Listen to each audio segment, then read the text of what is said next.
JEE mains की daily PYQ series में आज हम डेफिनेट इंटीग्रेशन का क्वेश्चन सॉल्व कर रहे हैं। आप देख सकते हैं यहाँ पर क्वेश्चन। तो इस क्वेश्चन में 0 से 1 तक इस फंक्शन की पावर 1/3 dx का हमें इंटीग्रेशन पूछा गया है।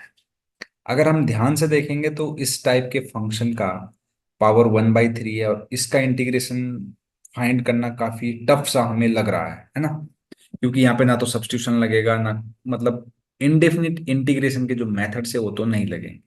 तो हमें सोचना पड़ेगा प्रॉपर्टी के बारे में। तो देखिए, प्रॉपर्टी तो बहुत सारी हमने पढ़ी है डेफिनेट इंटीग्रेशन की, लेकिन सबसे इंपॉर्टेंट प्रॉपर्टी उसमें जो है वो है किंग्स प्रॉपर्टी। किंग्स प्रॉपर्टी मतलब ये वाली प्रॉपर्टी है ना, जिसमें हम एक्स को lower limit plus upper limit minus x के साथ रिप्लेस करते हैं। एक्स की जगह पर हम क्या लिखेंगे, lower limit plus upper limit minus x. और ये प्रॉपर्टी सबसे ज्यादा क्वेश्चन पे लगती है। लगभग आप मान के चलिए पूरे डेफिनेट इंटीग्रेशन के 30% क्वेश्चन पर यही प्रॉपर्टी लगेगी।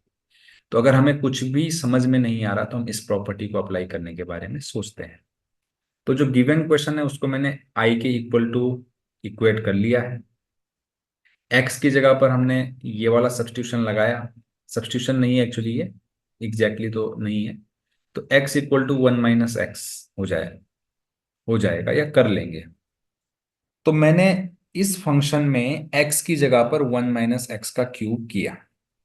और ऐसा करने पर क्या मिलेगा देखते हैं, है ना। एक्चुअली अल्टीमेटली मुझे करना तो यहां पर था, लेकिन क्यों ना मैं क्या करूं, यहां पे पहले इसको सिंप्लीफाई कर लूं फिर डायरेक्टली इंटीग्रल के अंदर पुट कर दूं। तो अगर आप देखेंगे 2 टाइम्स इसका क्यूब अगर आप सॉल्व करेंगे तो 1 - एक्स क्यूब -3x + 3x² आ जाएगा। -3 टाइम्स 1 + एक्स स्क्वायर -2x आ जाएगा। -1 + x + 1, ये और एक कैंसिल हो जाएगा।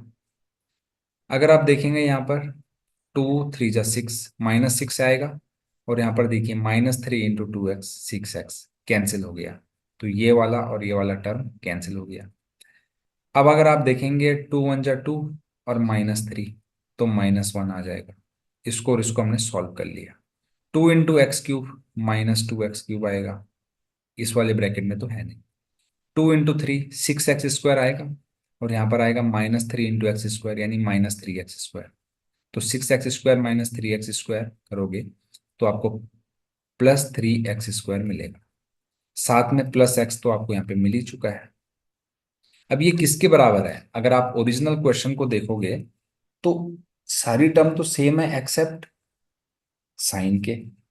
तो ये 2x³ -3x² -x + 1, यानी कि एफ ऑफ, जैसे ही मैंने इस पे किंग्स प्रॉपर्टी अप्लाई करी, एक्स की जगह पर -1, एक्स की जगह पर 1 - एक्स रखा, तो मुझे ये वाली टर्म मिली। तो मेरा जो आई का वैल्यू है, इसको अप्लाई करने के बाद, इसको अप्लाई करने के बाद, इस प्रॉपर्टी को अप्लाई करने के बाद, तो मेरे पास जो एक्सप्रेशन आया -2x³ -3x² -x + 1 की होल पावर 1/3। क्योंकि पावर 1/3 है तो माइनस को हम बाहर ले सकते हैं। तो ये भी आई के बराबर है। तो इसको मैं इक्वेशन 2 बोल देता हूँ, इसको इक्वेशन 1 बोल देता हूँ। और 1 और 2 को मैं ऐड कर लेता हूँ। ऐड 1 और 2, तो 2y = आ जाएगा 0। तो जैसे कि इंडेफिनिट में जीरो का जो इंटीग्रेशन होता था वो सी कांस्टेंट के बराबर होता था, लेकिन इंडेफिनिट इंटीग्रेशन में ऐसा नहीं है, सॉरी डेफिनेट इंटीग्रेशन में ऐसा नहीं है। जीरो का जो डेफिनेट इंटीग्रेशन है वो आएगा 0। तो आई की वैल्यू हमें मिल जाएगी 0। तो यानी कि जो गिवन इंटीग्रल है इसकी जो वैल्यू हमें मिलेगी दैट इज इक्वल टू 0।